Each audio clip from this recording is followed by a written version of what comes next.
Puis on part tout de suite pour Sderot, c'est à une dizaine de kilomètres de Gaza. C'est là que vous vous trouvez, Juliette Montilly, envoyée spéciale pour France 24. Juliette, l'armée israélienne dit avoir détruit une rampe de lancement de roquettes. Expliquez-nous.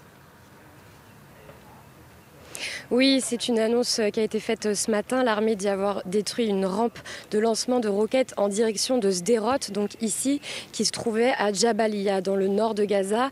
Pourtant, cela n'empêche pas de nouvelles alertes à la roquette, puisqu'on a failli ne pas pouvoir faire ce direct, pour tout vous dire, parce qu'on vient tout juste de sortir de l'abri, parce que le dôme de fer s'est mis en action pour arrêter des roquettes à l'instant.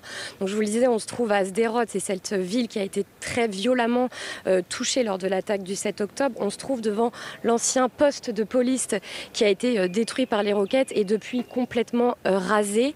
Voilà, donc toujours des tirs de roquettes.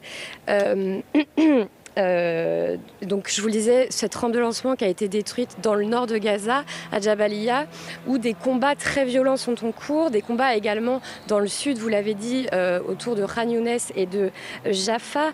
Le chef d'état-major de l'armée, le général Halevi, a annoncé que 500 combattants du Hamas et du djihad islamique avaient été arrêtés et transférés ici en Israël pour être interrogés par le Shin Bet, l'agence de renseignement intérieure israélienne, des interrogatoires pour récolter des renseignements afin d'orienter les opérations au sol à Gaza.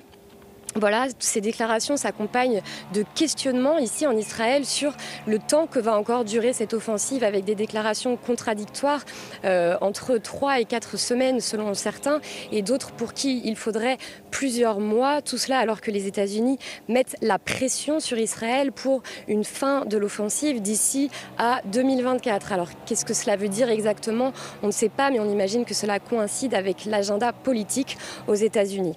Merci beaucoup Juliette. Juliette Montilly en direct de Sderot. Merci à Rob Parsons qui vous accompagne.